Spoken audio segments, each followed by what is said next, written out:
नमस्कार व्यूअर्स, मैं हूं अमीश देवगन। रात के 9 बज चुके हैं और आप देख रहे हैं सीएनबीसी आवाज पे टक्कर। इस समय बीजेपी के 400 प्लस के नारे पर सियासत जारी है। विपक्ष का कहना है कि जनता बीजेपी को सबक सिखाएगी, तो केंद्रीय गृह मंत्री अमित शाह ने 400 पार की रणनीति का खुलासा किया है और आज आपको हम सीएनबीसी आवाज पे वो दिखाएंगे भी और बताएंगे भी और समझाएंगे भी। लेकिन इस बीच कांग्रेस नेता सुप्रिया श्रीनेत ने छत्तीसगढ़ में एनकाउंटर में मारे गए नक्सलियों को न सिर्फ शहीद बताया है बल्कि एनकाउंटर की जांच कराने की मांग भी कर डाली है, जिसको लेकर एक बड़ा विवाद हो गया है। बीजेपी का आरोप है कि यह बयान गांधी परिवार की शह पे दिया गया है और सुप्रिया श्रीनेत पहली बार किसी बयान पे नहीं फंसी हैं।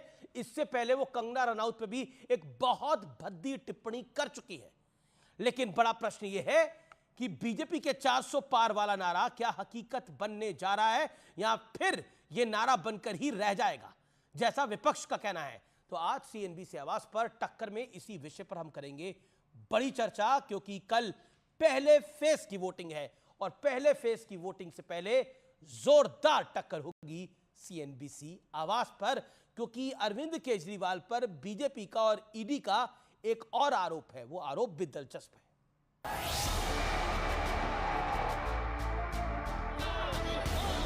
अब की बार 400 पार, अब की बार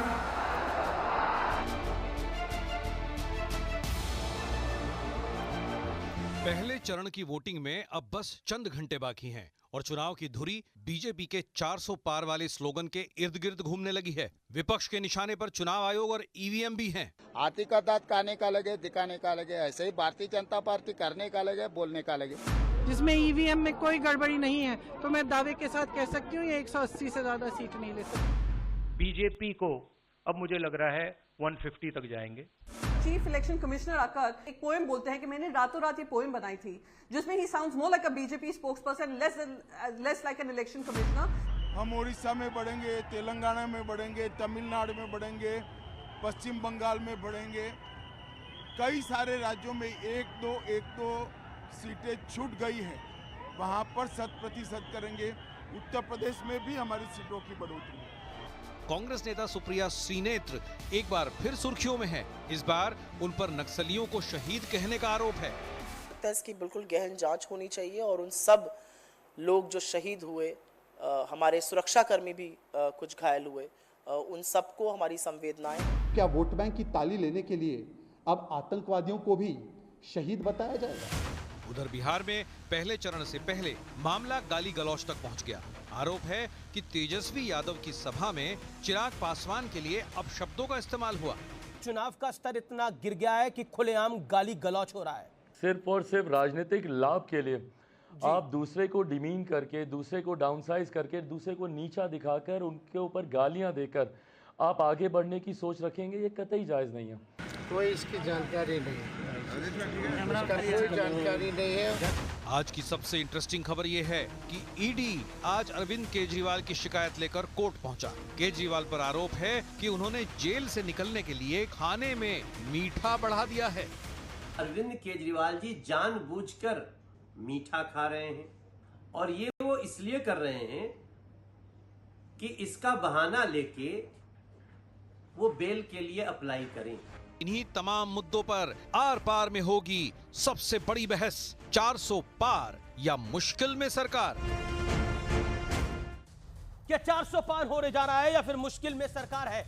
2024 में बीजेपी के 400 सीटों वाले दावों की सच्चाई का विश्लेषण। प्लान क्या है? दक्षिण भारत में कुल 129 सीट है। बीजेपी को 2019 में 29 सीटें आई थी और विपक्ष को 100 सीटें मिली थी। यानी टारगेट है भारतीय जनता पार्टी की तकरीबन 100 सीटों पर दक्षिण में नजर है। चुनौती क्या है? 2019 में तमिलनाडु, केरल, आंध्र प्रदेश में बीजेपी का खाता नहीं खुला था। लेकिन तथ्य क्या है? महत्वपूर्ण यह है, बीजेपी को 2014 में 31%, 2019 में 37% वोट मिले। 2024 में 370 के लिए 47% वोट की जरूरत है भारतीय जनता पार्टी को। अगर बीजेपी अपना आंकड़ा बढ़ाने में कामयाब हो जा पाती है, 44%, 45% ले पाती है, तो बीजेपी 90 से 100 सीटें जीत सकती है। आरोप क्या है? बीजेपी पहले से कैसे जानती है कि उसकी सीटें 400 आएंगी? प्रियंका गांधी ये कह रही हैं, मैक्स फिक्सिंग के बिना 180 सीट जीतना भी मुश्किल है भारतीय जनता पार्टी के लिए। राहुल गांधी कह रहे हैं कि यह चुनाव फिक्स है, इस चुनाव में बीजेपी की जीत होगी, ये फिक्स दिखाई दे रहा है। और अगर ये फिक्सिंग नहीं होती तो 180 आएंगी। लेकिन ईवीएम पर सवाल क्यों है? कांग्रेस हिमाचल, कर्नाटक, तेलंगाना जीती है, वहां भी ईवीएम से ही कांग्रेस को जीत मिली। विपक्ष का फंडा यह है कि जीते तो हम, हारे तो ईवीएम। लेकिन बड़ा प्रश्न क्या है आज की इस चर्चा का? देखिए, बिल्कुल हम पूर्व संध्या पे हैं, कल सुबह से वोट डाले जाएंगे, इसलिए अपना वोटर आईडी कार्ड तैयार रखिए। फर्स्ट फेज से पहले ही ईवीएम के मुद्दे को उठाना क्या 2024 के नतीजे बता रहा है? फर्स्ट फेज का इलेक्शन है ये, 102 सीटों पर यह चुनाव है, और उससे ठीक पहले ईवीएम के मुद्दे को भुनाना क्या नतीजा बता रहा है? मेरे साथ चर्चा करने के लिए शहजाद पूनावाला, भारतीय जनता पार्टी के नेता प्रवक्ता, मेरे साथ प्रियंका भारती, प्रवक्ता आरजेडी की हैं, डॉक्टर अनुराग भदौरिया, प्रवक्ता समाजवादी पार्टी के, राजेश गुप्ता, एमएलए विधायक आम आदमी पार्टी के, मेरे साथ फॉर्मर जॉइंट डायरेक्टर ईसी के मोहम्मद अमीन साहब भी जुड़ेंगे। आप तमाम लोगों का अभिनंदन है, और चिराग पासवान भी हमारे साथ जुड़ेंगे इस चर्चा के अंदर। लेकिन मैं शुरुआत विपक्ष से करता हूं। प्रियंका भारती, हारे तो ईवीएम और जीते तो हम, क्या इस फॉर्मूले पे काम होता है प्रियंका जी? देखिए, जो 400 पार का नारा ये लोग लगा रहे हैं, इस बार 400 पार नहीं 2004 होगा। और 400 पार जो कह रहे हैं, मुझे लगता है अगर सिर्फ भाजपा के लोग बीजेपी को वोट डालेंगे और बाकी देश के लोगों को वोट डालने का राइट्स नहीं मिलेगा, तब 400 हो सकता है। वरना जिस जनता को इन लोगों ने बेरोजगार बना दिया है, जिस जनता को भूखमरी पे ले आए हैं, जिन महिलाओं को उनकी इज्जत उनसे आबरू छीन ली जा रही है, प्रियंका जी तो वोट नहीं करेंगे। प्रियंका जी, यानी आप कह रही हैं कि बीजेपी की किसी कीमत पे 400 तो नहीं आ रही, आप लोग दमखम के साथ चुनाव लड़ रहे हैं, फिर ईवीएम पे ठीकरा अभी से क्यों फूट रहा है? अभी तो फर्स्ट फेज के वोट नहीं डले। ईवीएम पे अमीर जी, ईवीएम पे ठीकरा हम थोड़ी फोड़ रहे हैं। आपको मालूम नहीं है क्या कि सुप्रीम कोर्ट में ऑलरेडी केस चल रहा है कि जितने भी वोट डाले जाए उसका वीवीपीएटी पेपर साथ में 100% उससे मिलान किया जाए। बहुत पहले से चल रहा है। केरला का एक केस आया कि जितना मॉक में वोट पड़ा उसमें बीजेपी का ज्यादा आ गया। सवाल तो उठेगा। अब आप सुप्रीम कोर्ट पे सवाल उठा रहे हैं क्या? सुप्रीम कोर्ट में मामला गया है और कोर्ट ने भी कहा है इलेक्शन कमीशन ऑफ इंडिया से कि आपको 100% वीवीपीएटी को मिलान करने में समस्या क्या है? ठीक है, जवाब। हम लोग वो लोग नहीं हैं। ठीक है प्रियंका जी, आपने अपनी बात को रख लिया। शहजाद पूनावाला, देखिए, ईवीएम बहाना है, इसलिए इलेक्शन कमीशन सारी चीज़ों पर सवाल उठाना है, परिवार को हार से बचाना है, इसलिए सुप्रीम कोर्ट को भी चयनात्मक रूप से कोर्ट करवाना है। आज सुप्रीम कोर्ट ने कहा कि इतनी अति मत कीजिए कि हर चीज़ पर ही आप भरोसा जो छोड़ दें।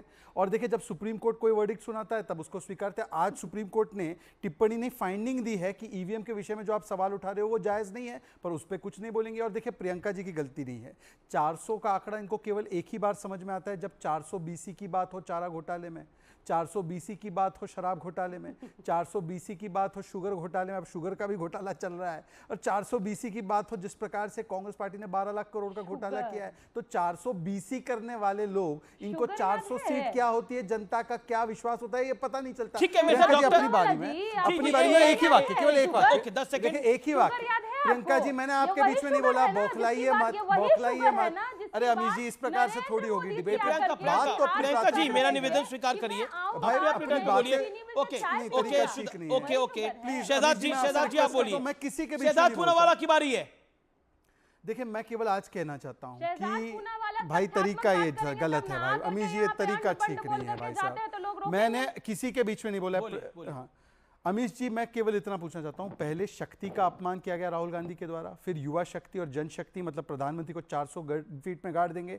आज नारी शक्ति का अपमान करते हुए जो रणदीप सुरजेवाला, कंगना रनौत का अपमान करने वाले लोग हैं, उन्होंने चिराग पासवान जी की माता जी के विषय में जो गालियां बकी है, क्या तेजस्वी यादव जी ने उसको कंडेम किया? हमने तो बृजभूषण पर कार्रवाई की, हमने मणिपुर पर डिबेट की, पर मैं आज पूछना चाहता हूं कि क्या किसी आरजेडी के नेता ने एक अनुसूचित जाति के महिला के ऊपर की गई टिप्पणी का खंडन किया है क्या? तो प्रियंका भारती, और दूसरी बात, चिराग पासवान को के लिए, उनकी माताजी के लिए जो अभद्र गालियां दी गई राष्ट्रीय जनता दल के कार्यक्रम में, उस पर आप क्या कहना चाहती हैं? अमीश देवगन जी, भीड़ में जाकर के कोई गाली दे देता है, अगर स्टेज पे दिया होता उस समय तेजस्वी जिसको कंडेम नहीं करते तो कोई सवाल उठता। इस देश में तो जब मणिपुर में महिलाओं को नग्न घुमाया जाता है, सबकी चुप्पी हो जाती है। हाथरस में रातों रात महिला को जला दिया जाता है पुलिस के द्वारा। चर्चा तो हुई ना, होती है, चर्चा तो हुई, इसका एक जवाब चर्चा तो हुई। 10 second Shehzad Poonawalla, then Mohammad Amin. Former joint director election commission. Manipur पर भी और ब्रिजभूषण सब पे चर्चा भी हुई, कार्रवाई भी हुई। संदेश गाली दी गई है लेकिन पब्लिक ने दी है, नीचे से दी है। संदेश खाली में तो महिलाओं का बलात्कार और ममता दीदी ने उनका बचाव किया। वो तो अनुसूचित जाति की महिलाएं थी, क्योंकि शाहजहां शेख करने वाला था, तो उसके लिए भी आप साथ में खड़े हो गए। ये तरीका ठीक नहीं अमीश भाई। अमीश भाई, ये तरीका ठीक नहीं। हर वाक्य में 5 सेकंड में इंटरप्शन। अच्छा, मेरा निवेदन है पीसीआर जिसका मैं नाम लूं उसी का ऑडियो खोलिए। Shehzad Poonawalla 10 second, complete yourself, sharp point. इन्होंने कहा कि ये तो क्योंकि भीड़ में गाली दी गई तो हम इसका जिम्मेदारी नहीं ले सकते, खंडन कर देते। परंतु मैं पूछना चाहता हूं कि संदेश खाली की महिलाओं का बचाव तो ममता दीदी ने असेंबली में खड़े होकर कहा। आपने उस अनुसूचित जाति की महिलाओं के लिए एक शब्द बोला, क्योंकि शाहजहां शेख बलात्कारी था तो उसके लिए चुप रह गए, मुंह में गोंद भर दी। और मैं पूछना चाहता हूं, कंगना रनौत जी का जो अपमान किया गया, हेमा मालिनी का अपमान किया गया, ये तो रणदीप सुरजेवाला और सुप्रिया श्रीनेत ने किया। एक ट्वीट बता दीजिए तेजस्वी यादव जी का। मणिपुर पर तो चर्चा हुई, ब्रिजभूषण पर तो कार्रवाई हुई। अब प्रियंका जी 10 सेकंड लेकर बताइए कि रणदीप सुरजेवाला का खंडन कब किया गया। ठीक है, मैं जवाब नहीं देंगे। मैं फॉर्मर जॉइंट डायरेक्टर इसी के पास आ रहा हूं। मेरे साथ डॉक्टर मोहम्मद अमीन है। अमीन साहब, आप फॉर्मर जॉइंट डायरेक्टर हैं इलेक्शन कमीशन के। मेरा सवाल बहुत स्पष्ट है आपसे। क्या आपको लगता है कि ईवीएम में बहुत बड़ी खामी है, जिस तरह से हमारे देश का विपक्ष लगातार सवाल उठा रहा है? जी देवगन साहब, ईवीएम में बहुत बड़ी खामियां हैं और बहुत बड़ी खामी है, जिसका नतीजा है कि अपोजिशन की स्टेट जीत रही हैं, चाहे वो हिमाचल हो, कर्नाटक हो, बंगाल हो, उड़ीसा हो। इस तरह की बातें करना ठीक नहीं है कि ईवीएम में खराबी है। ईवीएम यही जिताती है और यही हराती है, और इन लोगों को सिवाय एम्पायर को और ईवीएम को बेईमान करने के अलावा कुछ इनके पास सौदे नहीं है। अभी से इसीलिए इन्होंने शोर मचाना शुरू कर दिया कि ये हो सकता है कि मैच हार रहे हूं। मैं अभी ये नहीं कहता हूं 4 जून के बाद आएंगे नतीजे, हो सकता है। इसलिए ईवीएम में इतनी खराबियां बता दी। आपको एक और बता दूं मैं बात, आपके दर्शकों को पूरे पता होना चाहिए, पूरे हिंदुस्तान को या जो भी पूरा चैनल देख रहा है आपका, उनके दर्शकों को बताना चाहूंगा, ये हमारी इलेक्शन कमीशन की जो ये ईवीएम मशीन है वो बैटरी ऑपरेटेड है, जस्ट लाइक ए कैलकुलेटर। ये हैक नहीं हो सकती। रीजन कि विदेशों में जो बंद की गई है वो इंटरनेट से जुड़ी हुई थी, इस कारण से उन मशीनों को बंद किया गया। इसके लिए ये लोग यहाँ पर एग्जांपल देते हैं कि वहां बंद हो गई और यहाँ चल रही है। यहाँ बैटरी ऑपरेटेड है, जस्ट लाइक ए खिलौना। आप देखते हैं कैलकुलेटर के अंदर जो भी चीजें फीडिंग होंगी उसी का आंसर आता है। 1 और 1 2 ही आएगा, 1 और 2 को 3 नहीं होगा। लेकिन सवाल इस बात का ह्यूमन एरर हो सकती है कि किसी मशीन में कभी कोई गड़बड़ी देखी गई हो, लेकिन इनके एजेंट मौजूद होते हैं हर स्टेशन पे, पोलिंग स्टेशन पे हर पार्टी का होता है, उसके सामने एक शब्द है रेंडमाइजेशन, यानी वो मशीनें रखी होती है चुनाव से पहले पोलिंग डे दिन पोलिंग ऑफिसर के सामने, एजेंट के सामने। ठीक है, मेरे साथ डॉक्टर अनुराग भदौरिया है। ओके डॉक्टर अनुराग भदौरिया, डॉक्टर मोहम्मद अमीन है, farmer joint director election commission के हैं। वो कह रहे हैं कि ईवीएम तो कैलकुलेटर की तरह है, हम सबको पता है, बैटरी ऑपरेटेड है और हमारे इलेक्शन मॉडल को विदेशों तक फॉलो किया जाता है। लेकिन अपनी असफलता को अगर आप ईवीएम पे फोड़ेंगे तो कैसे काम चलेगा? 2012 के अंदर जब सपा की सरकार आई थी तो इसी ईवीएम ने बनाई थी ना। हाँ, अब सुन लीजिए। देखिए, अमीन साहब ने एक बात बोली, मैं आपकी बात मान गया। आप बताइए कैलकुलेटर में कितनी बार ऐसा नहीं होता, मोबाइल के कैलकुलेटर में या किसी कैलकुलेटर में आप 9 दबाओ तो 8 दबने लगता है, फिर हम उसको रिपेयरिंग स्टेशन पे लेके जाते हैं कि नहीं लेके जाते? तो इलेक्ट्रॉनिक मशीन में कहीं ना कहीं गड़बड़ी तो हो सकती है। अब जब जनता को आशंका हो रही है, देश की जनता चाह रही है कि नहीं भाई इसके वीवीपैट की अगर उसकी गणना हो जाए पूरी की पूरी, तो उसमें दिक्कत क्या है? भारतीय जनता पार्टी को भी क्या दिक्कत होती है? वो जाके दौड़ के इलेक्शन कमीशन का बचाव करने लगती है। भाई आप भी एक पार्टी हैं, अगर पूरी जनता कह रही है आप भी हमारे साथ आगे खड़े हुई है और आप भी शंका जताइए जब जनता शंका जताती है। लेकिन आप जब उनके साथ खड़े हो जाते हो तो आपकी मंशा पे शंका होने लगता है कि फिर आप क्यों चिल्ला रहे हो? भाई आपको जनता कह रही है कि नहीं, जनता कह रही है वीवीपैट की काउंटिंग होनी चाहिए तो आपको होनी चाहिए। आपका कई बार यहाँ पे इलेक्ट्रॉनिक मशीन खराब होती है, आप भी कहो खराब होनी चाहिए। अच्छा, मोहम्मद अमीन तो किसी पॉलिटिकल पार्टी के हैं नहीं, सुर मिलाते, उन पे आरोप पत्र लगाना मुझे नहीं लगता जायज है। वो तो किसी पॉलिटिकल पार्टी के नहीं है, वो तो इलेक्शन कमीशन के नुमाइंदे रहे। नहीं लगा रहा हूं। ठीक है, अच्छा ठीक है, अब मुझे जवाब लेने दीजिए। अमीन साहब आपने अपनी बात को रखा, मैं आपको आगे मौका दूंगा। अमीन साहब अमीन साहब आपकी बारी है, 30 सेकेंड। अमीन साहब आपकी बारी है, बोलिए। अमीन साहब कैलकुलेटर में भी दिक्कत आ जाती है, कभी कभार 8 दबाते हैं 9 दिखाई देता है। मैं भदौरिया साहब की बात से बिल्कुल इत्तेफाक रखता हूँ, एग्री करता हूँ, लेकिन जिस दिन चुनाव हो रहा होता है उसके पीछे हमारे 5-6 पोलिंग स्टेशन के ऊपर एक सेक्टर मजिस्ट्रेट होता है, उसके पास हमारे पास स्पेयर मशीनें होती हैं जो इमीडिएटली रिप्लेस की जाती हैं। वहाँ ठीक करने का टाइम नहीं होता चुनाव के टाइम में, इसलिए इमीडिएटली रिप्लेसमेंट है वहाँ पर। अगर कोई मशीन खराब होती है और हमारे इंजीनियर्स भी होते हैं तो ठीक करने का टाइम नहीं रहता, हम इमीडिएटली उसको बदल देते हैं। बदलने की वजह से न तो समय खराब होता है वोटर्स का और न वोट डालने के टाइमिंग। लेकिन अनुराग भदौरिया, अगर आपका कोई ईवीएम के बारे में सवाल है, मैं तो पूरे विपक्ष को कह रहा हूं कि अगर उनका कोई सवाल है, हमारे साथ बहुत ही माने हुए अधिकारी हैं doctor Mohammad Amin, former joint director election commission के, उनसे वो सवाल पूछ सकते हैं। अनुराग, आपका कोई प्रश्न है तो पूछिए आप अमीन साहब से। देखिए पूछ तो रहा हूं, अरे मैं कह रहा हूं, मैंने कहा अमीन साहब आप भी जानते होंगे जब चुनाव होता है और चुनाव में जब लाइनिंग लगी होती है, जब लाइन लगी होती है, बड़ी गर्मी होती है कई बार और वहां मशीन खराब होती है, भागा दौड़ी होती है, उसमें जब मशीनें 1 से 2 खराब हो गई, 3 खराब हो गई, 4 खराब हो जाती है, कई बार 5-5, 6-6 मशीनें खराब होती हैं, आपने भी देखा होगा। फिर बताइए उसको कैसे हैंडल। वो विषय अलग, वो विषय अलग है, मशीन खराब होने का विषय अलग है। आप ईवीएम पे भरोसा नहीं कर रहे, वो विषय अलग है। आप दोनों चीजों को मिक्स कर रहे हैं। सुनिए, उसी का जनता को भरोसा इसीलिए तो उठ रहा है, जनता को भरोसा इसीलिए उठ रहा है कि मशीनें खराब होती है, इसलिए भरोसा उठ रहा है। आप जनता की बात करेंगे कि सत्ता की बात करेंगे? अमीन साहब हाथ जोड़ के निवेदन है, हाथ जोड़ के निवेदन है, हम जनता की बात कर रहे हैं। पॉलिटिकल आदमी नहीं है, ये पॉलिटिकल ड्रामा नहीं। एक सेकंड, ओके, मोहम्मद अमीन दूसरे चैनल पे अमीन साहब को सुन रहा था। अमीन साहब तो विपक्ष को कह रहे थे कि विपक्ष की हालत इसलिए हो गई है। अमीन साहब तो दूसरे चैनल पे यही बोल रहे थे, तो अमीन साहब को तो मुझे भरोसा है नहीं, क्योंकि आप निरंतर बोलते हैं। देखिए अमीन साहब कोई पॉलिटिकल आदमी नहीं है, आप निरंतर ना बोले। Doctor Bhadauria, Mohammad Amin, former joint director election commission, तो मैं कैसे विश्वास करूं? भदौरिया साहब, मैं आपको एक चीज बताना चाहूंगा कि देखिए, मैं उस वक्त ये कह रहा था कि इसी तरह से हमारे इलेक्शन कमीशन पे उंगली उठाई जाती है, उंगली उठाई जाती है। ऐसा नहीं है, आप लोग आते हैं उसी इलेक्शन कमीशन में, बीजेपी उंगली उठा रही थी तब क्या था? ये क्या तरीका है अनुराग? बीजेपी उंगली उठा रही थी तब भी तो था ना। अनुराग, मोहम्मद अमीन को बोलने दीजिए, नहीं तो शहजाद पूनावाला और मलूक नागर बोले। नहीं, मैं तो अपनी बात, आपने सवाल पूछा, आपने सवाल पूछा, अब आप सवाल का जवाब सुनने को अगर तैयार ही नहीं हो तो उसका कोई जनता के पास बात नहीं जाने देता। आप भी नहीं जाने देते। मैं तो सवाल पूछ रहा हूं। 2009 में बीजेपी ने सवाल उठाया था कि नहीं उठाया था? बस इतना बताइए। अमीन साहब को सुनिए ना, बीजेपी ने सवाल उठाया था कि नहीं उठाया था? बोलिए हाँ या ना। ये कैसे होगा सर? बात कैसे होगी? ऑडियो डाउन करिए उठाया था ना सवाल। Anurag Bhadauria, please be fair.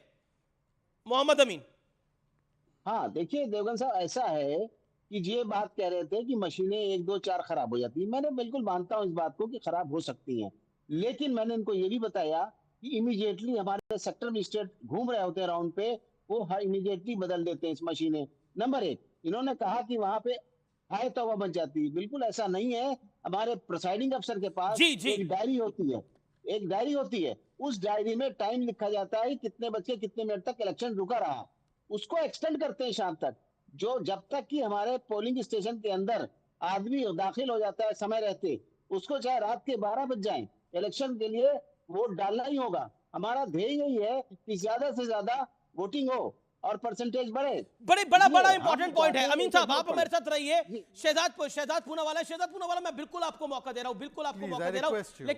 लेकिन क्या अनुराग 10 सेकंड में, मशीन खराब का मामला है या नियत खराब का मामला है? ईवीएम के मामले में तो आपकी नियत ही खराब हुई है। देखिए 20 सेकंड। देखिए, भारतीय जनता पार्टी की नियत खराब है, भारतीय जनता पार्टी की नियत खराब है, पूरा देश जानता है। भाई 2009 में ईवीएम पे उंगली उठाते थे ना, आडवाणी जी ने उंगली उठाई थी ना। हम लोग सर्वोच्च न्यायालय में कह रहे हैं, जब सर्वोच्च न्यायालय में सुनवाई चल रही है, वीवीपैट की 100% काउंटिंग होनी चाहिए। तो बीजेपी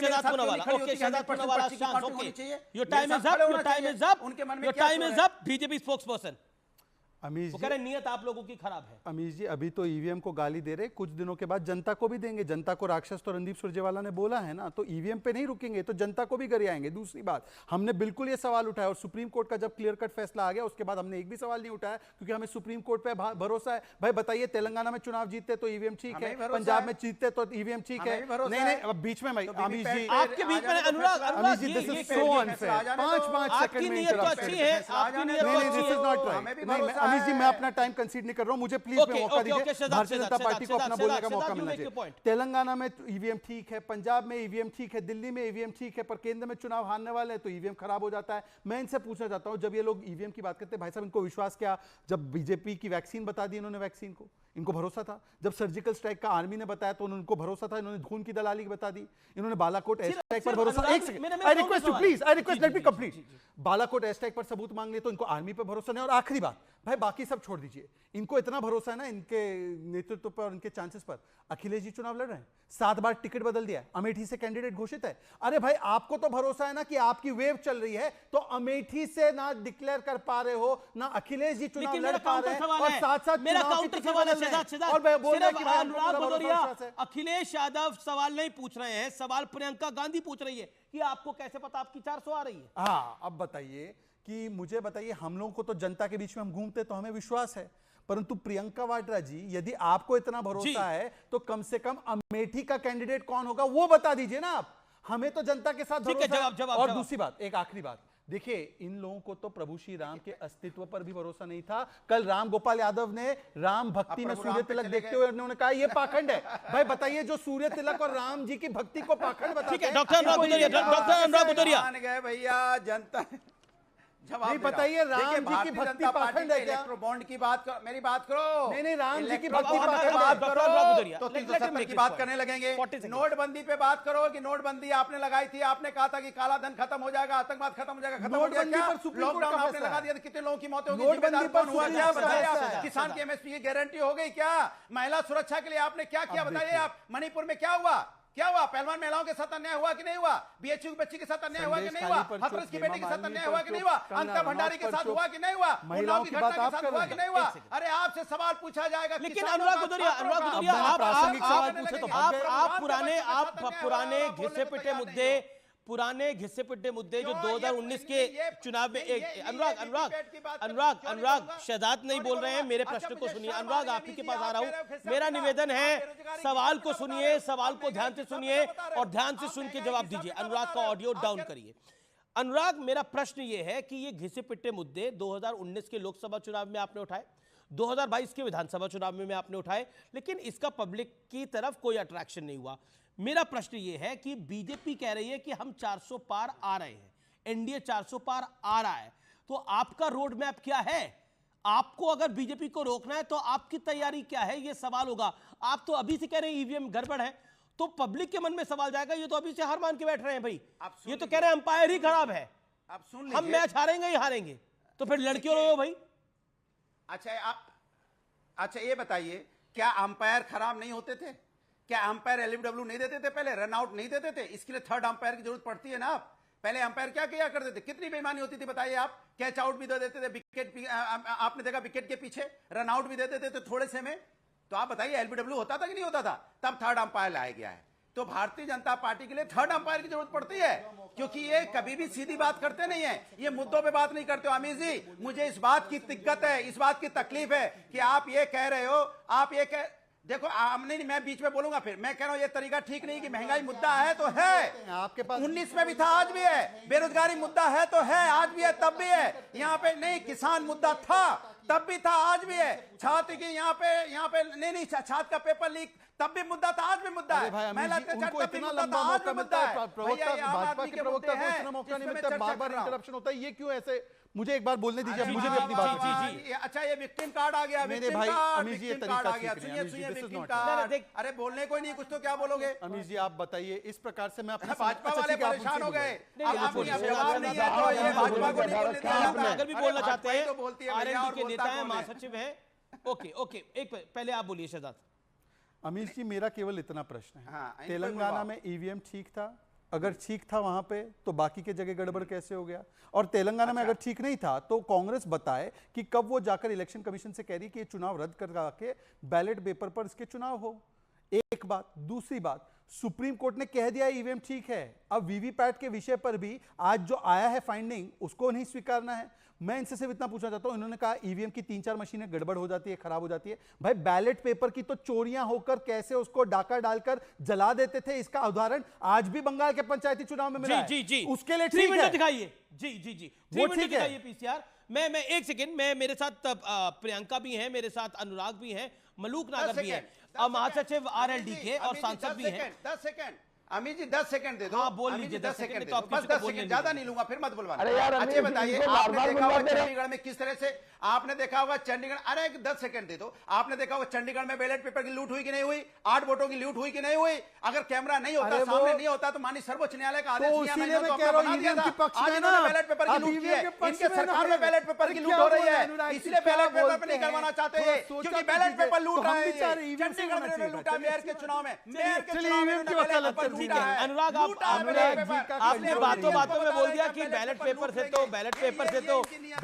से तो गड़बड़ होती है, ईवीएम ही करवाना चाहिए। देखिए, हम सबने देखा है, बिहार यूपी में चुनाव होता था, बैलेट बॉक्सेस को अंदर कर दिया जाता था, हमें सब पता है। और कई फॉर्मर, मैं इंटरेस्टिंग बता रहा हूं आपको, कई फॉर्मर सीएम्स ने बोला है ऑन रिकॉर्ड और ऑफ द रिकॉर्ड कि कैसे बैलेट पेपर, कैसे बक्से के बक्से उठा के लिए जाते थे। ये मुझे बताने की किसी को आवश्यकता नहीं है। लेकिन देखिए, मेरे साथ मलूक नागर भी हैं, आरएलडी के हैं, मेंबर ऑफ पार्लियामेंट है। Okay Malook Nagar, my straight question to you tonight is कि सब कुछ अगर सही चल रहा है जी, सब कुछ अगर सही चल रहा है, तो एनडीए 400 पार जा रहा है, ऐसा नरेंद्र मोदी कह रहे हैं, बीजेपी कह रही है। और अमित शाह तो बाकायदा आज उन्होंने हमारे साथ इंटरव्यू में लिस्ट तक गनाई कि हमारी सीटें कहां कहां बढ़ रही है। लेकिन दूसरी तरफ कहा जा रहा है कि आप लोग मैच फिक्स करके गेम खेल रहे हैं। राहुल गांधी ये कह रहे हैं ये मैच फिक्स्ड है। अमीश जी मुझे ना टाइम देना, बीच में प्लीज इंटरप्ट मत करना। देखिए, 3 व्यवस्था देश में है, कार्यपालिका, न्यायपालिका, विधिपालिका। और जो कार्यपालिका है वो चुनाव आयोग हो गया, और न्यायपालिका है जो आज जुडिशियरी में, जो माननीय सुप्रीम कोर्ट में जो आज केस था, और जो विधिपालिका है, जो लेजिस्लेचर सिस्टम है, उसमें ये देश की तमाम एजेंसी, चाहे सीबीआई हो, चाहे विजिलेंस हो, चाहे सारी फोर्सेस देश की हो, चाहे ये चुनाव आयोग हो, ये सारे होते हैं डीओपीटी, जिसका मंत्रालय हमेशा 1947 से प्रधानमंत्री के साथ रहा है। हमेशा माननीय प्रधानमंत्री मंत्री होते हैं इस मंत्रालय के, और स्टैंडिंग कमेटी है। सब मैं पूरा कर रहा हूं, ये बहुत जरूरी बात है अमीश जी, बहुत जरूरी बात है, बोलिए आप। तो डीओपीटी एंड लॉ जस्टिस में तो वहां चुनाव आयोग के जितने भी अधिकारी हैं, जो जुडिशियरी में आज सुप्रीम कोर्ट में केस था, मैं उस स्टैंडिंग कमेटी में हूं, तो वहां जितने भी चुनाव आयोग के अधिकारी हैं, सारे लोग आते हैं, और हम वहां बिल्कुल बाल की खाल निकाल देते हैं, और पूरा इस तरह से क्वेश्चनिंग और इंक्वायरीज करते हैं। तो मुझे पूरा देखने के बाद ये लगा है कि जो अभी कह रहे हैं हमारे साथी लोग, वो किसी भी कीमत पे संभव नहीं है। एक बात भदौरिया जी ने बड़ी अच्छी कही है कि पहले एम्पायर रन आउट देता था गलत, एलपीडब्ल्यू गलत देता था, कुछ लोगों ने कहा पहले बॉक्स लेकर के भाग जाते थे। तो भदौरिया साहब अगर ये एडमिट करते हैं कि पहले एलपीडब्ल्यू गलत देते थे, रन आउट गलत देते थे, तो वहां हाई टेक का जब सहायता ली है, तो अगर आज भी तो देते हैं ना, के बॉक्स लेके भाग जाते थे। थर्ड अंपायर आता है, इसका वो बंद करो, इसका बीच में बोलने नहीं, थर्ड अंपायर क्यों आता है? आवाज रोको प्लीज। तो वो नहीं, थर्ड अंपायर क्यों बताओ ना, तो रोको भाई साहब। तो इसमें जो है भदौरिया साहब के द्वारा एडमिट फैक्ट है कि ईवीएम सही है बिल्कुल, जो ये कह रहे हैं। मैं एक बात और कह रहा हूं, जहां पे कांग्रेस की सरकारें बनती हैं किसी भी प्रदेश में, जो हमारे साथी जनता को शंका है तो जिम्मेदारी होती है शंका दूर करना, किसी भी जगह का हो, वहां ये लोग जनता को शंका है। सुनिए नागर साहब, अरे जनता को शंका है, जनता बार बार सवाल उठा रही है, जनता की शंका को तो आपको मेरे साथ भी आना चाहिए ना, आपको भी कहना चाहिए वीवीपैट की काउंटिंग होनी चाहिए, क्या बुराई है उसमें? अब सर्वोच्च न्यायालय आदेश दे देगा तो सब लोग मान लेंगे। ये क्या तरीका है अनुराग, राजेश गुप्ता की अब बारी है, बीच में सबके बोल रहे हैं। बोलो यार प्लीज यार, इनको बोलने दो, बंद करो इसका मुंह, मेरे सामने वाला पकड़ के मुंह बंद कर दूंगा। अरे 4 तारीख को लड्डू खिलाएंगे आपको, इंडिया गठबंधन जीतेगा। चलिए लड्डू खिला लीजिएगा, लड्डू खिला लीजिएगा, लड्डू खिला लीजिएगा। अनुराग जी मेरा निवेदन स्वीकार करिए। राजेश गुप्ता, देखिए राजेश गुप्ता, आपको तो अगर पूरी कर रहा हूं जी, अगर अब देखिए ईवीएम पर भी सवाल आप खड़ा कर रहे हैं और अब तो मीठे पे भी सवाल खड़े होने लग गए हैं। अब तो हम ये भी नहीं बोल सकते कुछ मीठा हो जाए। अमित जी, मतलब देखिए, मैं रोज डिबेट करता हूं और कभी कभार ऐसा होता है कि कुछ दूसरे साथी कुछ तेज आवाज में बोलते हैं, कुछ हम तेज आवाज में बोलते हैं, और सब अपने पॉइंट्स रखते हैं, सबको रखने का अधिकार है। आज ना बहुत ज्यादा तकलीफ हो रही है कुछ चीजें पढ़ के, क्योंकि अभी आधे पौने घंटे पहले ही मैंने उन चीजों को पढ़ा। मतलब जितना अरविंद जी को जेल में डालने की भी मुझे तकलीफ नहीं हुई, क्योंकि मुझे मालूम है कि वो कुछ महीनों बाद वापस आ जाएंगे, क्योंकि उनके ऊपर कोई ऐसे आरोप नहीं है। लेकिन जब आज मैंने पढ़ा कि जो आदमी 30 साल से डायबिटिक पेशेंट है, जो लगातार इंसुलिन लेता है, उस आदमी को यह भी मना करा जा रहा है, जो कोर्ट ने अलाउ करा है, कि वो टॉफी या केला जेब में रखे, क्योंकि वो इंसुलिन लेते हैं, कभी भी शुगर ऊपर नीचे हो सकती है। बड़ी आम बात है, एक डायबिटिक पेशेंट इस बात को समझता है, जिसको बहुत ज्यादा शुगर रहती है। उन्होंने आलू पूड़ी खाई, सर एक बार खाई है, नवरात्रे को, पहले नवरात्रे को खाई। आप सब जानते हैं कि सबके घर प्रसाद पड़ता है। हम लोग अग्रवाल फैमिली से आते हैं, मैं भी उसी फैमिली से आता हूं जिससे अरविंद जी आते हैं। हमारे लिए ये बड़ी आम बात है कि शाम को कुट्टू के आटे या पूड़ी, इससे हम प्रसाद को खोलते हैं। अगर हमारा व्रत नहीं है तो हम पूड़ी खाते हैं, व्रत होता है तो कुट्टू का आटा या सादा नमक उसके अंदर डाल के वो खाते हैं। उसके ऊपर सवाल उठाया जा रहा है। बड़ी खबर आ रही है, बड़ी खबर आ रही है। आम आदमी पार्टी की सरकार में मंत्री आतिशी का बड़ा बयान है कि अरविंद केजरीवाल को मारने की साजिश है। ये बहुत बड़ी स्टेटमेंट है अपने आप में। मैं सीधा घर का खाना ना देकर की साजिश करी जा रही है, ये कहा गया है। पहले ईवीएम और अब ये Shehzad Poonawalla. Quick reaction, then Rajesh Gupta, welcome to you. Atishi ji किस पर आरोप लगा रही है? तिहाड़ जेल का पूरा संचालन दिल्ली सरकार के तहत है, तो दिल्ली सरकार में कोई उनको मरवाना चाहता है तो वो बता दे, इसका डिस्क्लोजर कर दे। दूसरी बात देखिए, राजेश भाई मेरे बड़े भाई है, मित्र है मेरे, इस पूरे डाइट चार्ट में लिखा गया है अंडा खाया, और नवरात्र का पर्व था, नवरात्र का समय था 9 तारीख के बाद। अब देखिए 11 को, 12 को, 13 को 4-4 अंडे। अब देखिए मैं तो भारतीय मुसलमान हूं, हम लोग को फिर भी नहीं खाते हैं क्योंकि नवरात्र का पर्व होता है, तो हम तो अंडा, चिकन, मांस कुछ नहीं छूते। पर इनके पूरे गठबंधन में देखिए ना साहब, कोई श्रावण में मटन पकाता है, कोई फिश की तस्वीर दिखा के चिढ़ाता है नवरात्र के पहले दिन पर, और कोई जेल में राम भक्त होने का दावा करता है 9 तारीख से। तो आप देख लीजिए, डाइट चार्ट तो झूठ नहीं है, कोर्ट में सबमिट हुआ है। अब देखिए मैं एक मिनट पढ़ना चाहता हूं। ये देखिए 9 तारीख को, ये पहले 11 तारीख को 3 अंडे विथ मिक्स फ्रूट, फिर उसके बाद आप देख लीजिए कि वहां पे फिर से नीचे अंडे। तो ये बताइए कि ये नवरात्र में अंडे कौन खाता है? राजेश भाई आपने अंडे खाए थे? ओके, राजेश गुप्ता, आम आदमी पार्टी एमएलए एंड स्पोक्सपर्सन। देखिए अमीश भाई, मेरी बात अधूरी रह गई। पहली बात तो मैं बता दूं कि अरविंद केजरीवाल 100% वेजिटेरियन है, एगिटेरियन भी नहीं है, सिर्फ शाकाहारी खाना लेते हैं, ना अंडा लेते हैं, ना नॉनवेज लेते हैं। दूसरी बात, आपने मुझसे पूछा, मैं बार बार कहता हूं, मैं एक सार्वजनिक जीवन में रहता हूं, सब लोग जानते हैं कि मैं कोई भी नवरात्र के दिनों में, आधे दिनों में तो व्रत में रहते हैं, कभी व्रत ना भी हो, लेकिन सवाल ही नहीं पैदा होता अंडा वगैरह कोई चीज देखने का भी। उस जगह भी नहीं जाते जहां पर ऐसी चीजें होती हैं। आप मेरे आसपास या मेरे परिवार या क्षेत्र में पता कर सकते हैं। दूसरी बात, आप सर, मैं आपको जो बता रहा था कि कहा गया मीठी चाय ले रहे हैं।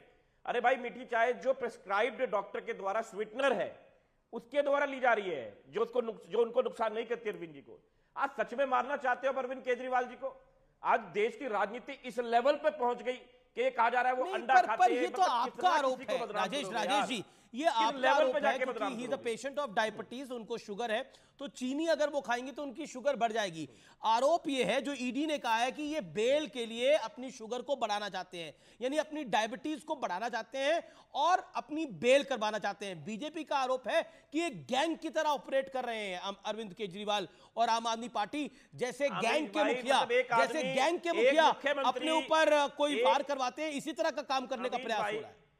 ओके, राजेश गुप्ता जी, भाई आप लोग तो सच में अरविंद केजरीवाल जी को टेररिस्ट प्रोजेक्ट करने वाली कहानी हो रही है कि भाई इस आदमी ने बहुत बड़ा पाप कर दिया, किसी की शिक्षा की, चिकित्सा की बात करके इस आदमी ने जरूरत कैसी करी मोदी जी के खिलाफ खड़े होने की। यार कमाल हो गया, वो टेररिस्ट है। वो आदमी जानबूझ के चीनी खा रहा है कि वो बीमार हो जाए, वो मर भी सकता है यार, घाव लग गया तो भरेगा नहीं।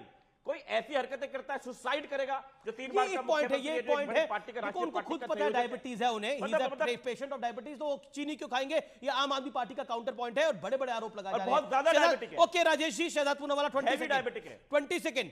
RJD and SP also wants to join, Maluk Nagar also want to speak. Okay देखिए, सबसे पहले तो अभी जो राजेश गुप्ता जी ने स्वीकारा है कि नवरात्र के पहले दिन पर उनको आलू पूड़ी दी गई, उन्होंने खाया, तो मतलब कि कोई गैस चेंबर तो नहीं था।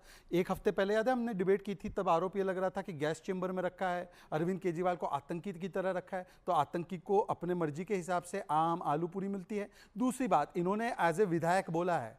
अब देखिए, विधायक ने एक स्टेटमेंट दिया है कि वो एग खाते नहीं है, मतलब आपका ये आरोप है कि कोर्ट के सामने गलत पेश किया गया है, तो कल दिल्ली की सरकार, आपकी आम आदमी पार्टी की गवर्नमेंट ये स्टेटमेंट देगी कोर्ट के सामने कि ये ईडी झूठ बोल रही है एग्स के बारे में, और अगर एग्स खाया है नवरात्र के पर्व में, तो राजेश गुप्ता जी आप आइए अगले दिन पर शो पर अमीश जी के और बोलिए कि मैं इस पार्टी को छोड़ रहा हूं क्योंकि इन्होंने मेरी भी धार्मिक भावनाओं की चिंता नहीं की। और ये तो वो पार्टी है भाई साहब, ये बड़ा आरोप है बीजेपी का कि नवरात्रों में अंडा खाया गया है। हालांकि ये किसी की भी फ्रीडम है, लेकिन ये आरोप बीजेपी लगा रही है क्योंकि नवरात्रि की बात आम आदमी पूरा कर देता हूं। एक जवाब राजेश गुप्ता, 10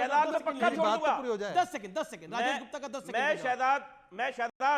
मैं शहजाद में तुम्हें कंफर्मेशन दे रहा हूं, और अरविंद केजरीवाल ने नवरात्र के अंदर अंडा खाया होगा तो मैं आम आदमी पार्टी को छोड़ दूंगा। लेकिन तुम भी ये वादा करो, अगर ये बात गलत निकल गई तुम भाजपा छोड़ दोगे? तुम भाजपा छोड़ दोगे अगर बात गलत निकल गई?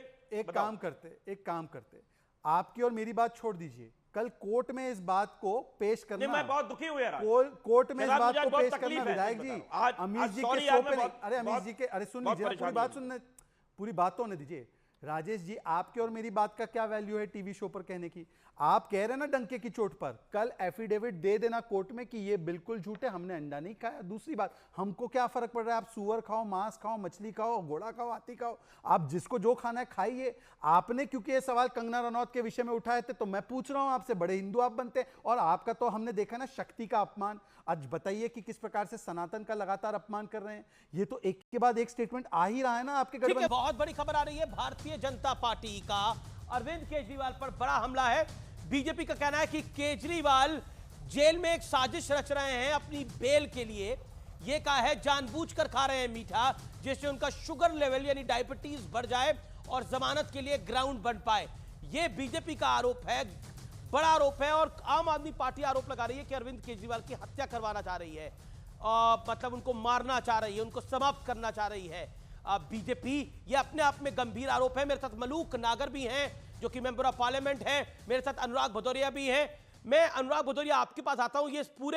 ये जो मीठा और ये जो तला हुआ खाने के ऊपर विवाद है, मुझे नहीं लगता था कि इस पर हम चर्चा करेंगे, लेकिन जिस तरह का स्टेटमेंट्स आ रही है उस पर आप क्या कहना चाह रहे हैं? देखिए, भारतीय जनता पार्टी के साथ दिक्कत यह है कि मां से महंगाई बोलने से डरते हैं, मां से महिला अत्याचार पर बोलेंगे, मां से मणिपुर का नाम नहीं लेंगे, मां से मीट, मां से मछली, मां से मुर्गा, इनको खूब याद रहता है। कमाल है भाई, मां से आपको महंगाई नहीं याद रहती है, लेकिन मां से मछली बड़ा याद आता है। ये भारतीय जनता पार्टी बेसिकली जनता के मुद्दों पे तो बात करना नहीं चाहती है, ये मुद्दों से ध्यान भटकाने की बात करती है, असली मुद्दों पे नहीं आएगी। ठीक है, अगर कोई व्यक्ति एनडीए से जवाब लेते हैं। मलूक नागर, क्या पहले राउंड से पहले जिस तरह के चुनावी मुद्दे आ रहे हैं, ईवीएम से लेके केजरीवाल वाला मीठा तक, क्या कहना चाहते हैं आप? 40 सेकंड मलूक नागर, 40 सेकंड शार्प। मैं तो एक तो जो अभी कह रहे हैं कि 400 के पार, ये 400 का कैसे पता, इन्हें कुछ गड़बड़ है ईवीएम में।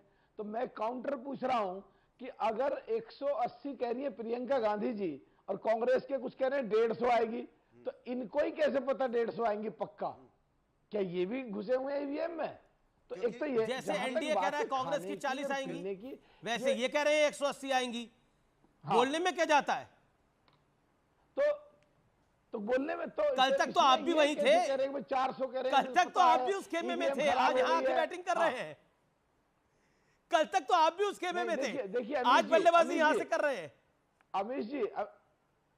अमीश जी सुनो, बल्लेबाजी आप भी कई बार करते, मुझे नहीं पता, पर मैं एक बात कह रहा हूं, मैं हमेशा देश को ध्यान में रख के पार्टी पॉलिटिक्स एमएलए एमपी सबसे ऊपर हमेशा उठ के बात करता था। आज भी मैं हमेशा वही बात करता हूं। ठीक है, मैं आपको बता रहा हूं, मैं आरजेडी की प्रियंका भारती की बात करता हूं। प्रियंका भारती, ये खाने को लेकर आपका तो एक्सपीरियंस ज्यादा है। मछली को लेकर नवरात्रों में बड़ा विवाद हो गया था, लेकिन अब तो मीठे को लेकर विवाद हो रहा है। देखिए अमीर जी, जब आप खाने की बात करते हैं, मुझे राजनाथ सिंह से लेकर के तमाम भारतीय जनता पार्टी के नेता याद आते हैं। जब तो दलितों और महादलितों के घर पे खाना खाने जाते हैं तो पूरा कैमरा सेटअप लेकर के दिखाने जाते हैं कि देखो हमने खाना खाकर एहसान किया। तो खाना खाने वाली राजनीति इनकी है। नरेंद्र मोदी जी नवरात्रि के समय में पोस्ट करते हैं मीट का दाम बहुत ज्यादा बढ़ गया। खैर, ये लोग वही है जो मुद्दे से जी प्रियंका जी को डिफ्लेक्ट करने की कोशिश करते हैं। आज का मुद्दा बेरोजगारी है, आज का मुद्दा महंगाई है। मैं नहीं बोल रही हूँ, बिजनेस स्टैंडर्ड का डेटा बोल रहा है कि पूरे 100 साल में, अंग्रेजों के समय से भी ज्यादा इनकम जो होता है उसमें इनइक्वालिटी हो गया है। ठीक है, जवाब शहजाद पूनावाला का लेके प्रियंका भारती जी, यू मेड योर पॉइंट। वक्त एक ब्रेक का है, आप देख रहे हैं सीएनबीसी आवाज पे टक्कर।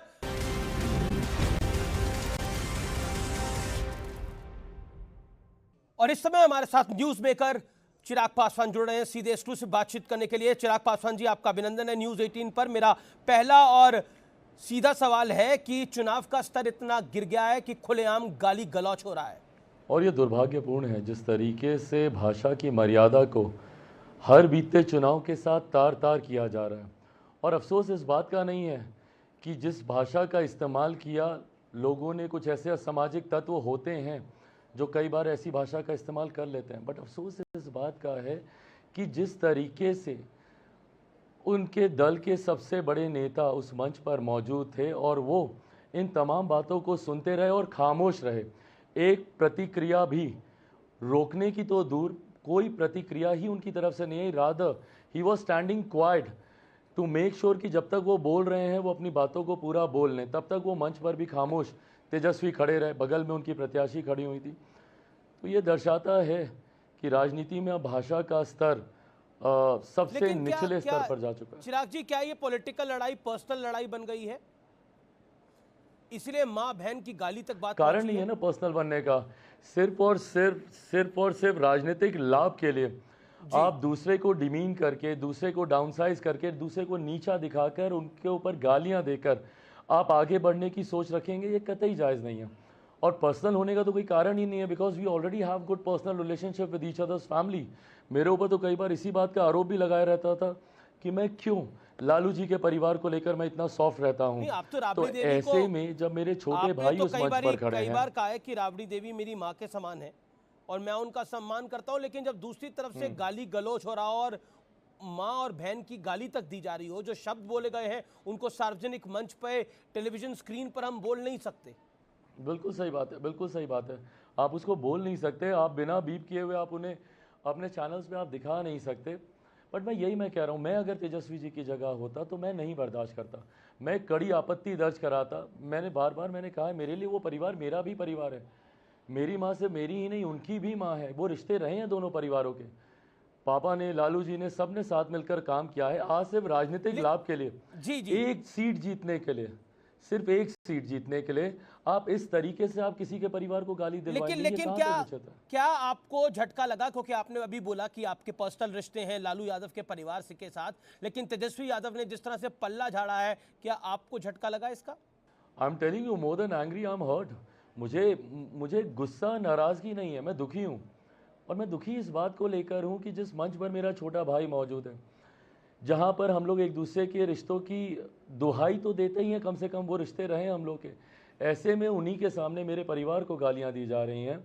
और भाई छोड़ दीजिए, मेरा परिवार भी छोड़ दीजिए, किसी के भी परिवार को क्या इस तरीके से गाली देना ठीक है? भाई आप भी एक परिवार से आते हैं, आपके घर में भी महिलाएं हैं, सबकी माँ होती हैं, बहनें होती हैं, तमाम तरीके के रिश्ते, बेटियां होती हैं घर पे। क्या कोई बर्दाश्त करेगा ऐसे कि कोई किसी के परिवार को इस तरीके से गाली दे? लेकिन क्या है, अब ये चुनाव जो है, ये तेजस्वी, बिहार का खास तौर पर जिस तरह से खुले मंच पे ये सब कुछ हुआ, अब तेजस्वी वर्सेस चिराग हो गया ये चुनाव? अमीश भाई, मतलब डू यू रियली थिंक कि मेरा दिमाग इस दिशा में जा रहा होगा कि मैं अपने परिवार के लोगों के लिए, जिन्होंने मुझे जन्म दिया, उनके बारे में गाली सुनकर मैं अभी चुनाव के बारे में सोच रहा हूँ? कि ये चुनाव तेजस्वी वर्सेस चिराग हो रहा है या मुझे इसका राजनीतिक लाभ मिल रहा है नहीं मिल रहा है। आई मीन सीरियसली ये कौन सोचेगा इस वक्त ये सारी बातें भाई।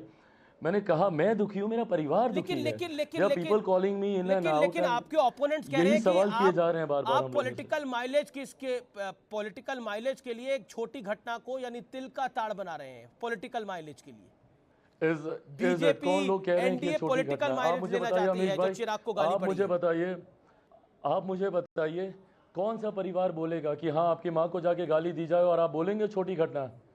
ये भारतीय संस्कार रह गए अब हम लोगों के कि यहाँ पर हमारी जननी को, हमारी माँ को गाली दी जाए और उसे हम लोग छोटी घटना बोलें। और कौन इसका पॉलिटिकल माइलेज लेना चाहेगा मुझे बताइए। हकीकत में खून खौलता है अमरीश भाई। मैं फिर भी बहुत मर्यादित शब्दों में अपनी बातों को मैं रखता हूँ क्योंकि मुझे सिखाया ही ये गया है। पर आप मुझे कोई और ऐसा व्यक्ति बता दीजिए जिसके सामने उसी की माँ को गाली दी जाए और वो खामोश रह जाए। नहीं, आपकी बात कुछ हद तक सही है कि माँ जननी होती है जिसे कहते हैं और जन्म देती है तो माँ का अधिकार भी बहुत बड़ा है और माँ का सम्मान भी, माँ का ओहदा भी जीवन में सबसे बड़ा होता है, इसमें कोई दो राय नहीं है। लेकिन बात तेजस्वी यादव की हम कर रहे हैं तो उन्होंने बोला कि इस बारी के नतीजे चौंकाने वाले होंगे। चिराग हो, नरेंद्र मोदी हो या फिर सम्राट चौधरी हो, इस बार मुंह की खाएंगे, आरजेडी ये कह रही है। और 2015 में जो हुआ था उसी तरह की हार होगी एनडीए की। चौंकाए ना, अगर राजनीति के लिए अगर आपको इस स्तर तक गिरकर अगर आपको हम लोग को चौंकाने वाले नतीजे देने हैं तो भाई आप ही को मुबारक, राजद को मुबारक, ये परंपरा राजद के सहयोगियों को मुबारक। पर मैं नहीं मानता कि कोई भी बिहार का सभ्य परिवार इस तरीके की राजनीतिक परंपराओं को स्वीकार करेगा। जी, लेकिन क्या आपको लगता है जो लालू यादव ने संविधान को बदलने की एनडीए कोशिश करेगा अगर 400 सीटों के पार आता है, और प्रधानमंत्री मोदी ने जिस पर अपनी बात को भी रखा है, आप उसको किस तरह से लेते हैं? दुनिया की, मैं देश की बात नहीं कर रहा भाई, दुनिया की किसी भी ताकत में ये शक्ति नहीं है कि भारत के संविधान को कोई बदल सके। इसी तरीके के भ्रम फैलाने की आदत ना ये राजद, कांग्रेस, इस तरीके के लोगों को रही है। आप याद कीजिएगा अमरीश भाई, 2015 का चुनाव जी, पूरे चुनाव का नैरेटिव ही, बिहार विधानसभा के चुनाव का नैरेटिव ही आरक्षण को समाप्त करने के ऊपर गढ़ दिया गया था जी। आज 10 साल बीत गए हैं, कौन सा आरक्षण समाप्त कर दिया गया? ये लोग भ्रमित करते हैं। बाबा साहब का बनाया हुआ ये संविधान है, कौन इसको मिटा सकता है, कौन इसको बदल सकता है? और इन लोगों को संविधान की चिंता जिन्होंने खुद लोकतंत्र की हत्या की, आपातकाल किसने लगाया हमारे देश में भाई? आज इनके परिवार के बच्चों के नाम आपातकाल की धाराओं के ऊपर रखे गए हैं। तो ये जिन लोगों ने सही मायनों में इमरजेंसी लगाकर भारत की लोकतंत्र को समाप्त करने का काम किया, ये लोग भारत के संविधान की चिंता करेंगे? जी, क्या आपको लगता है, मेरे आखिरी दो सवाल हैं, क्या आपको लगता है कि राहुल गांधी ने एक प्रेस कॉन्फ्रेंस को एड्रेस किया और कहा कि इस बार बीजेपी, हमें पहले लग रहा था एनडीए 180 के पार जाएगा, लेकिन बीजेपी और एनडीए अब इस बार 150 पर ही रुक जाएगा, यानी 400 सीटों की बातें हवा-हवाई। The problem is that कि वो अपने गिरेबान में झांक के नहीं देख पाते। लेकिन क्या ये एनडीए का ओवर कॉन्फिडेंस नहीं है? क्या ये मेरा काउंटर सवाल है, क्या ये एनडीए का ओवर कॉन्फिडेंस नहीं है? चिराग पासवान को ओवर कॉन्फिडेंस नहीं है? प्रधानमंत्री मोदी का ओवर कॉन्फिडेंस नहीं है? गृह मंत्री अमित शाह को ओवर कॉन्फिडेंस नहीं है कि वो 400 पार आ रहे हैं और वो विपक्ष को कुछ नहीं समझ रहे हैं? क्या ये ओवर कॉन्फिडेंस है? भाई 2014 में किसने सोचा था कि हम लोग की पूर्ण बहुमत की सरकार आएगी? 2019 में जब हम लोगों ने 300 पार का नारा दिया था, उस वक्त भी कोई नहीं मानता था। आज हम लोग जब 400 पार की बात करते हैं, ओवर कॉन्फिडेंस तब होता जब हम नारा देके कांग्रेस के वरिष्ठ नेताओं की तरह घर पे बैठ जाते। बिहार में पहले चरण का चुनाव हो गया, मुझे बताइए कौन सा इनके घटक दलों में से कौन सा बड़ा नेता बिहार आया है प्रचार के लिए? कांग्रेस के हो, वामपंथ के हो, कौन से? कोई भी इनका एक सहयोगी बता दीजिए। तो ओवर कॉन्फिडेंस में हम है कि वो हैं? हम तो नारा देने के बाद भी दिन रात मेहनत कर रहे हैं। तेजस्वी यादव प्रचार कर रहे हैं, मुकेश साहनी प्रचार कर रहे हैं, मछली खा के प्रचार कर रहे हैं, संतरा खा के प्रचार कर रहे हैं। Fair enough, so you have answered it yourself. मछली खा रहे हैं, प्रचार तो क्या ही कर रहे हैं, सबको पता है। बट बहरहाल भाई, जैसा मैंने कहा कि मुझे हमारे गठबंधन पे विश्वास है और हम लोग क्या रिसर्च पे मैं काम करता हूँ। 2019 में बिहार में हम लोग मात्र 3 दल थे, भारतीय जनता पार्टी, जनता दल यूनाइटेड और लोक जनशक्ति पार्टी। 2 ऐसे मजबूत दल जो उस वक्त विपक्ष के साथ थे, आदरणीय मांझी जी की पार्टी और उपेंद्र कुशवाहा जी की पार्टी। अब ये दो गठबंधन, ये दो घटक दल इस गठबंधन का हिस्सा हैं। तो आप बताइए 19 से हमारी ताकत बिहार में बढ़ी है कि कम हुई है? जिनकी ताकत कम हुई है वो लोग खेला करने की बात कर रहे हैं, और जिनकी ताकत बढ़ी है हम लोग विनम्रता से चुनाव प्रचार कर रहे हैं। जी आखिरी आखिरी सवाल है मेरा, ये जो मछली खाने को लेकर विवाद हुआ, क्योंकि मछली खाई तेजस्वी यादव ने लेकिन कांटा भारतीय जनता पार्टी को लग गया, एनडीए को लग गया। नहीं, कांटा ना भाजपा को लगा ना एनडीए को लगा, ये देश के उन करोड़ों लोगों को लगा जिनकी माँ दुर्गा में आस्था है, जो सनातन पे विश्वास रखते हैं, जो हिंदू धर्म का पालन करते हैं, उन लोगों को मिर्ची लगाने की सोच के साथ। और इस बात को कहा भी गया था during the shooting of that video, इस बात को कहा भी गया था कि कई लोगों को मिर्ची लगेगी। भाई अगर आपने एक दिन पहले उस वीडियो को शूट कर लिया था, आपकी सोशल मीडिया की टीम इतनी एक्टिव तो है ना कम से कम कि सेम डे उस वीडियो को पोस्ट कर सकती थी। उसको नवरात्रि के पहले दिन ही पोस्ट करने की क्या जरूरत थी? हैविंग सेड इट ऑल, कौन क्या खाता है नहीं खाता भाई मुझे नहीं फर्क पड़ता। बिहार में और बड़े मुद्दे हैं जिस पर चर्चा होनी चाहिए। जी बहुत बहुत शुक्रिया, आपने सब सवालों का जवाब दिया। तो फिलहाल टक्कर के आज के एडिशन में इतना ही। शहजाद आपका बहुत बहुत धन्यवाद हमारे साथ आने के लिए। फिलहाल इतना ही, नमस्कार।